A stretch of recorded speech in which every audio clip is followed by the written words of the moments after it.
Good evening प्यारे बच्चों, कैसे हैं? स्वागत है आपका A1 एकेडमी में। चलिए, अभी तक जितने भी हमारी क्लासेस हुए बड़ा मजा आ रहा है करने में।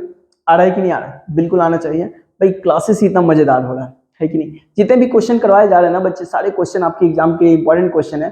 और मैं बता दे रहा हूँ, जितने भी क्वेश्चन हो रहे हैं ना, सारे क्वेश्चन आप कर लो, एक भी क्वेश्चन इससे बाहर नहीं आने वाला है। लेकिन हाँ, सारे क्वेश्चन का आंसर आपको अच्छे से याद होना चाहिए। ठीक है, क्या मुंशी जी रेडी हैं? चलिए, और आज हम जानते हैं टाइम टेबल के मुताबिक आज हो गया डे फ्राइडे। फ्राइडे को कौन सा क्लास होता है बच्चों? इकोनॉमिक्स। यानी आज क्लास 11 का इकोनॉमिक्स का क्लास लेने वाला हूँ, वो भी कौन सा? फर्स्ट चैप्टर पार्ट 1 के साथ। देख सकते हैं बच्चों कि इकोनॉमिक्स क्लास 11 फर्स्ट चैप्टर का नाम है introduction to concept of market structure. तो बताइए बच्चों, आपको इकोनॉमिक पढ़ना है, अर्थशास्त्र पढ़ना है, इकोनॉमिक के बारे में जानना है, लेकिन जब आप मार्केट के बारे में नहीं जानिएगा तो कैसे पता होगा?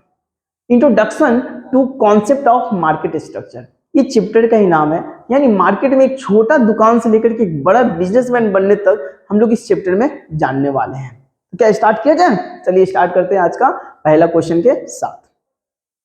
फर्स्ट क्वेश्चन है प्यारे बच्चों कि विभिन्न आधार पर बाजार का वर्गीकरण क्या क्या है? What are the classification of market on different basis. यानी डिफरेंट बेसिस पे कि मार्केट को क्लासिफाई करना है। तो हम लोग 4 टाइप से, मतलब 4 बेसिस से मार्केट को डिस्क्राइब किए हैं। तो देख सकते हैं प्यारे बच्चों कि बाजार को निम्नलिखित आधारों पर वर्गीकृत किया गया है। पहला जो है ना आधार, वो प्रतियोगिता के आधार पर। ठीक है, बाजार में भी प्रतियोगिता होता है, कंपटीशन होता है। कैसा कंपटीशन बच्चों? परफेक्ट कंपटीशन और इम्परफेक्ट कंपटीशन। ठीक है, एक को पूर्ण प्रतियोगिता कहा जाता है, दूसरे को अपूर्ण प्रतियोगिता कहा जाता है। ये था प्रतियोगिता के आधार पर। दूसरा पॉइंट क्या हो जाएगा? क्षेत्र के आधार पर। किसके आधार पर?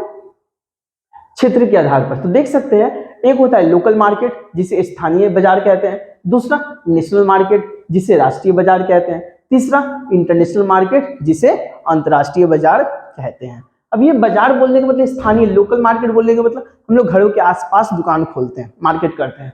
नेशनल मार्केट यानी एक राष्ट्र से दूसरे राष्ट्र में जाना। इंटरनेशनल मार्केट ये तो राज्य था, राष्ट्र मतलब एक राज्य से दूसरे राज्य में जाकर मार्केट दुकान खोलना, सामान बेचना, ये बिजनेस स्टार्टअप करना। इंटरनेशनल मार्केट बोलने का मतलब अपने देश को छोड़कर दूसरे देश में जाकर के बिजनेस करना या मार्केट करना, इसे कहते हैं इंटरनेशनल मार्केट। तो क्षेत्र के आधार पे 3 टाइप्स के मार्केट होते हैं। अब नेक्स्ट आते हैं थर्ड, वस्तु के आधार पर। तो वस्तु के आधार पे 2 प्रकार के होते हैं। पहला उपभोक्ता वस्तु बाजार यानी कंज्यूमर गुड्स मार्केट, दूसरा उत्पादक वस्तु बाजार यानी प्रोड्यूसर गुड मार्केट। देखिए हम लोग 4 टाइप्स का पढ़ रहे हैं ना। तो पहला क्या था? प्रतियोगिता के आधार पे, दूसरा क्षेत्र के आधार पे, तीसरा वस्तु के आधार पे, एंड चौथा है बच्चों समय के आधार पे। अब समय के आधार पे भी मार्केट होता है, पता है आपको कैसे? तो समय के आधार पे जो मार्केट होता है ना, वो 3 टाइप्स के होते हैं। कितने टाइप्स के होते हैं? 3 टाइप्स के होते हैं। देख सकते हैं, जो पहला है बहुत अल्पकालीन बाजार। बहुत अल्पकालीन बाजार का मतलब very short period market. Very short period market बोलने का मतलब जैसे कि हम सभी देखते हैं कि इवनिंग वगैरह में, शाम में, मतलब गुपचुप का ठेला वगैरह लगता है, चॉप समोसे ये सब लगते हैं, कचौड़ी वगैरह लगते हैं। तो ये मतलब इसे हम सभी वेरी शॉर्ट पीरियड मार्केट कहते हैं। यानी कुछ समय के लिए लगते हैं, 4 घंटों के लिए, 5 घंटों के लिए लगता है, उसे वेरी शॉर्ट पीरियड मार्केट कहते हैं। दूसरा है अल्पकालीन बाजार यानी शॉर्ट पीरियड मार्केट। अब ये भी होता है शॉर्ट पीरियड मार्केट। जैसे कि देखिए, अब इवनिंग का जो हम लोग पढ़ रहे थे, फर्स्ट पॉइंट था जो वेरी शॉर्ट पीरियड मार्केट। अब जो दुकान वाले सुबह कचौड़ी बनाते हैं, क्या शाम में समोसे नहीं बनाते? बिल्कुल बनाते होंगे, बिल्कुल बनाते हैं। वही उन्हें ही हम सभी शॉर्ट पीरियड मार्केट कहते हैं, क्योंकि सुबह में भी कुछ समय के लिए दुकान खोले और शाम में भी कुछ समय के लिए दुकान खोले, उन्हें हिंदी में अल्पकालीन बाजार कहते हैं। एंड जो तीसरा है उसे दीर्घकालीन बाजार कहते हैं, long period market. Long period market बोलने का मतलब एक बड़ा सा मार्केट जिसमें सुबह से लेकर शाम तक दुकानें सारी खुली हुई रहती है, यानी सुबह से लेकर शाम तक बाजार पूरी तरीके से चलता रहता है। उसे ही हम सभी क्या कहते हैं? दीर्घकालीन बाजार, जिसे लॉन्ग पीरियड मार्केट कहते हैं। ध्यान देंगे बच्चों, बड़ा इंटरेस्टिंग क्वेश्चन है। और ये क्वेश्चन ही था हम लोगों का विभिन्न आधार पर बाजार का वर्गीकरण। तो हम सभी कर दिए। तो 4 आधार पे किए। पहला था प्रतियोगिता के आधार पे, दूसरा क्षेत्र के आधार पे, तीसरा वस्तु के आधार पे, और चौथा समय के आधार पे। ठीक है, चलिए देखते हैं नेक्स्ट क्वेश्चन। नेक्स्ट क्वेश्चन है प्यारे बच्चों कि पूर्ण प्रतियोगिता के 4 विशेषता लिखें। State 4 characteristics of perfect competition. Perfect competition पे यानी पूर्ण प्रतियोगिता के 4 विशेषता लिखें। तो देख सकते हैं प्यारे बच्चों, जो परफेक्ट कंपटीशन होता है, जो पूर्ण प्रतियोगिता होता है, यानी ऐसा दुकान खुला है मार्केट में जो लंबे समय से चल रहा और दूसरों को कंपटीशन में मतलब कंपटीशन देता है, इसे हम लोग पूर्ण प्रतियोगिता कहते हैं। तो पहला, विक्रेताओं और क्रेताओं की संख्या बहुत अधिक होती है, यानी सामान बेचने वाले और खरीदने वाले ज्यादा होते हैं। दूसरा, वस्तु एक समान होती है, यानी होमोजीनियस होता है। तीसरा, मूल्य बाजार द्वारा तय होता है, यानी किस सामान का मूल्य कैसे होगा वो बाजार के द्वारा तय होता है। फर्म मूल्य स्वीकार होती है, यानी प्राइस टेकर होता है।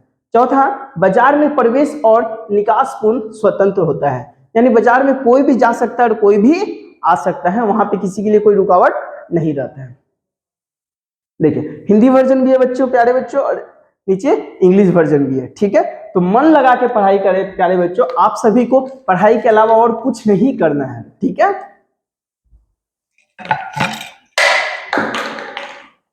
चलिए इसी के साथ देखते हैं क्वेश्चन नंबर 3।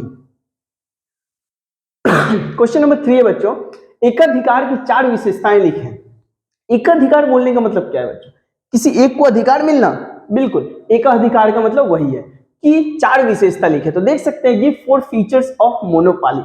केवल एक विक्रेता होता है, यानी उस दुकान में मालिक भी खुद है, नौकर भी खुद है, बेचने वाला भी खुद ही है, उसे मोनोपोली कहते हैं। दूसरा, वस्तु का कोई निकट विकल्प नहीं होता है, वस्तु का कोई निकट विकल्प नहीं होता है। तीसरा, फर्म मूल्य निर्माता होता है, यानी वो प्राइस मेकर होता है, अगर जितना मैन्युफैक्चरिंग रेट लिखा है अगर उससे कुछ बढ़ा के भी बेच सकता है तो बेच सकता है। ठीक है, चौथा, बाजार में प्रवेश पर प्रतिबिंब होता है। देखिए ये भी Hindi version and English version. Next question, question number 4, किसी एकाधिकार को मूल्य निर्माता क्यों कहा जाता है? Why is monopolist called price maker? देखिए क्वेश्चन पूछा गया कि मोनोपोलिस्ट होता है ना, उसको प्राइस मेकर क्यों कहा जाता है? तो उसे क्यों कहा जाता है बच्चों? क्योंकि एकाधिकार बाजार में केवल एक ही विक्रेता होता है, यानी बेचने वाला होता है, इसलिए वो अपने लाभ के अनुसार वस्तुओं का मूल्य तय करता है। अब मान लीजिए एक बहुत बड़ा बाजार है, उस बाजार में एक ही गहने का दुकान है, चाहे एक ही कपड़े का दुकान, एग्जाम्पल ले लेते हैं, मानते बाजार बहुत बड़ा होता है, हजारों दुकान होते हैं, सैकड़ों दुकान होते हैं, ठीक है, लेकिन हम लोग उस पर ध्यान नहीं देते हैं। हम लोग को ध्यान देना है कि अनुसार वस्तु का मूल्य तय करता है। ठीक है, कैसे तय करेगा? जब अब वो कहीं से सामान लेके आएगा, कपड़ा लेके आएगा, तो भाई यहाँ बेचेगा ना, जब उसे प्रॉफिट नहीं होगा तो क्यों बेचेगा? लेकिन जब एक ही दुकान है ना, तो दाम अगर बढ़ा करके भी बेचेगा ना, फिर भी लोग उसके मतलब सामानों को खरीदेंगे। बिल्कुल खरीदेंगे कि नहीं खरीदेंगे? बिल्कुल खरीदेंगे ना मुंशी जी? यस, ये कारण है कि उसे मूल्य निर्माता कहा जाता है, यानी उस जगह पे एक ही दुकान है, बेचने वाला एक ही है, तो दाम बढ़ा करके भी लेगा, लोगों को मजबूरी में खरीदना पड़ेगा। ठीक है, उसे मोनोपोलिस्ट कहते हैं, मोनोपोलिस्ट को ही प्राइस मेकर भी कहते हैं। नेक्स्ट बच्चों, क्वेश्चन नंबर 5 देख सकते हैं बच्चों। क्वेश्चन नंबर 5, एकाधिकार की संतुलन की कुछ गुणों का उल्लेख करें। Mention few properties of equilibrium under monopoly. एकाधिकार की संतुलन की कुछ गुणों का उल्लेख करना है बच्चों। तो देख सकते हैं, पहले जो है एमआर का मतलब होता है marginal revenue equal marginal cost होता है। ठीक है, पर संतुलन प्राप्त होता है। मार्जिनल कॉस्ट वक्र मार्जिनल रेवेन्यू को नीचे से काटता है। तीसरा देख सकते हैं, एकाधिकारी अल्पकाल और दीर्घकाल दोनों में लाभ कमा सकता है। चौथा, मूल्य हमेशा सीमांत लागत यानी मार्जिनल कॉस्ट से अधिक होता है। ठीक है, यानी देखिए इसका संतुलन, यानी जो एकाधिकार होता है, जो मोनोपोलिस्ट होता है, जो मोनोपोली होता है ना, वो अपने जगह पे कायम रहने के लिए, अपने जगह पे टिके रहने के लिए ना, वो इन सभी चीजों को मतलब बैलेंस करके रखता है। यही क्वेश्चन पूछा गया कि खुद को बैलेंस रखने के लिए क्या करता है, तो ये 4 पॉइंट बताया गया। ठीक है, याद कर लेंगे। नेक्स्ट क्वेश्चन बच्चों, क्वेश्चन नंबर 5। क्वेश्चन नंबर 5 पे प्यारे बच्चों कि प्राकृतिक एकाधिकार की विशेषता बताइए।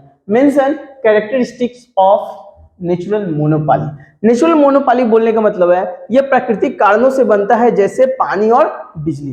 पानी से बनाने के लिए क्या आपको पैसा लगता है? पानी तो फ्री में मिल जाता है। 2 नंबर, केवल एक फर्म वस्तु को सस्ता और प्रभावी ढंग से प्रदान कर सकता है। तीसरा, पूंजी की आवश्यकता बहुत अधिक होती है। और चौथा, प्रतिस्पर्धा व्यवहारिक होती है। ठीक है, ये था प्राकृतिक एकाधिकारी का विशेषता। नेक्स्ट बच्चों, क्वेश्चन नंबर 6। क्वेश्चन नंबर 6 से प्यारे बच्चों, विभेदात्मक एकाधिकार के विभिन्न रूपों का व्याख्या कीजिए। Discuss the different forms of discriminating monopoly. मूल्य भेदभाव के तीन मुख्य लिखे। देख सकते हैं तीन भेदभाव ये होते हैं, व्यक्तिगत भेदभाव, स्थानीय भेदभाव, समयगत भेदभाव। अब व्यक्तिगत भेदभाव बोलने का मतलब अलग अलग व्यक्ति या अलग अलग ग्राहकों से अलग मूल्य लेना। अब मान ली एक दुकान में हम कस्टमर है, काफी दिनों से उस दुकान में जा रहे हैं, सामान लेते हैं, तो मुझे 2 रुपया 3 रुपया एक्स्ट्रा छोड़ भी देता है। लेकिन कोई नया कस्टमर जाएगा तो क्या उसे 1 रुपया छोड़ेगा? बिल्कुल नहीं छोड़ेगा। छोड़ सकता है क्या? नहीं छोड़ेगा। लेकिन इसलिए वो छोड़ेगा क्योंकि कस्टमर बनाना पड़ेगा उसे। अलग अलग ग्राहकों से अलग अलग मूल्य लेना, ये होता है भेदभाव करना व्यक्तिगत के साथ। दूसरा स्थानीय भेदभाव, अलग अलग क्षेत्रों में अलग अलग मूल्य लेना। अब किसी सामान को आप मतलब अपने एरिया में सस्ते दामों में बेच रहे हो और दूसरे एरिया में जाते हो तो उस दाम को बढ़ाकर महंगा कर देते हो। तीसरा समयगत भेदभाव, अलग अलग समय में अलग अलग मूल्य। बिल्कुल ये सही बात है। अभी बारिश का मौसम नहीं है लेकिन अभी ठंडी का मौसम है, तो अभी देखिए आपका जैकेट का दाम कितना महंगा हो जाता है, स्वेटर का दाम महंगा हो जाता है, मफलर का दाम महंगा हो जाता है कि नहीं? बिल्कुल। लेकिन आप गर्मी के दिनों में जब ये सब सारे कपड़े खरीदोगे ना, मतलब ठंडी का ऊनी वस्त्र लोगे ना, तो देखिए उसका दाम कम होता है। चलिए देखते हैं बच्चों क्वेश्चन नंबर 8। एकाधिकार प्रतियोगिता की विशेषता बताइए। Mention the characteristics of monopolist competition. मतलब एकाधिकार प्रतियोगिता का विशेषता बताना है। देखिए बहुत सारे विक्रेता, नंबर 1, बहुत सारे विक्रेता और खरीदार होते हैं। यानी एकाधिकार बोलने का मतलब वो बेचने वाला भी बहुत है तो भाई खरीदने वाला भी तो बहुत होगा ना। जब बेचने वाला एक है, बहुत सारे विक्रेता हैं, तो खरीदार भी तो होते हैं। दूसरा, वस्तुएं समान नहीं होती है, वस्तुएं कभी भी एक जैसी नहीं होती है, हमेशा अलग अलग होती है, बहुत कुछ भिन्न यानी डिफरेंटेड होते हैं। तीसरा, मूल्य पर कुछ नियंत्रण होता है। चौथा, बाजार में प्रवेश और निकास संभव है। बाजार में प्रवेश और निकास संभव होता है, याद रखेंगे। क्वेश्चन नंबर 9, अल्प अधिकार क्या है, इसका 2 प्रकार कौन से हैं? देखिए बच्चों अभी मोनोपोलोजी पढ़े, ठीक है। अब क्वेश्चन आ गया, what is a oligopoly? Oligopoly, what are 2 main types? तो देख सकते हैं प्यारे बच्चों, जब कुछ गिनी चुनी फर्में बाजार को नियंत्रित करती है उसे अल्प अधिकार कहते हैं। अल्प अधिकार का बोलने का मतलब एक बड़ा बाजार है लेकिन उस बड़े बाजार में कुछ दुकानें चल रही है, तो वो दुकानें की वजह से वो बाजार भी चल रहा है। वही बोला गया, जब कुछ गिनी चुनी फर्में बाजार को नियंत्रित करती है उसे ही अल्प अधिकार कहते हैं। जैसे कि सहयोगात्मक, दूसरा असहयोगात्मक। क्वेश्चन नंबर 10 है बच्चों, कुल आय, औसत आय तथा सीमांत आय के बीच संबंध क्या है? Relation between revenue, total revenue, average revenue and marginal revenue. तो क्या होता है प्यारे बच्चों, देख सकते हैं। Total revenue equal to AR into Q. जब मार्जिनल रेन्यू बढ़ करके जीरो से बढ़ना शुरू हो जाता है तो TR बढ़ने लगती है, ठीक है। तीसरा, जब मार्जिनल रेन्यू 0 के बराबर होता है तो TR अधिकतम होती है। जब MR कम होने लगता है 0 से तो TR क्या होने लगता है? TR बोले तो टोटल रेट होता है बच्चों, घटने लगती है, ठीक है, याद रखेंगे। Next question number 11। Question number 11 प्यारे बच्चों, स्थिर मूल्य की स्थिति में AR और MR का संबंध क्या होता है?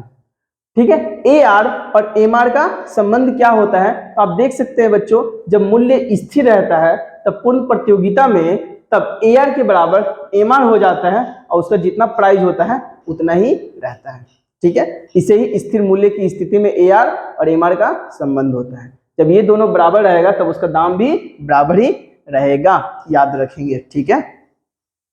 नेक्स्ट बच्चों क्वेश्चन नंबर 12। क्वेश्चन नंबर 12 में पूछा गया है कि परिवर्तनशील मूल्य की स्थिति में AR और MR की संबंध क्या है? Relation between AR and MR under variable price.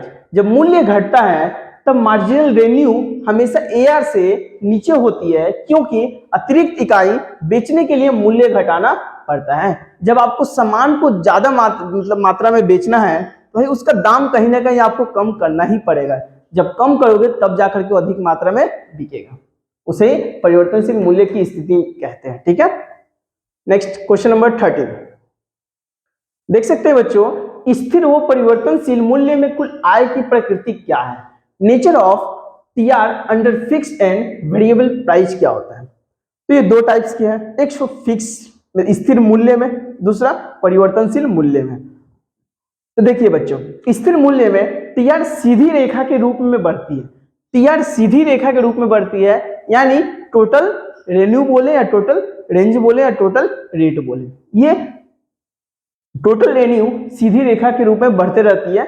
परिवर्तनशील मूल्य में देख सकते हैं टीआर पहले बढ़ती है, फिर अधिकतम पर पहुंचकर क्या हो जाती है? कम हो जाती है। ठीक है, ये इसका क्वेश्चन क्या था? स्थिर और परिवर्तनशील मूल्य में कुल आय की प्रकृति क्या था? जो स्थिर होता है वो हमेशा सीधा रहता है, जितना दाम है उतना ही दाम में वो रह जाता है। लेकिन परिवर्तनशील में क्या होता है? स्टार्टिंग में काफी तेजी से बढ़ता है, लेकिन धीरे धीरे धीरे धीरे आगे पहुंच करके उसका दाम घटना शुरू हो जाता है।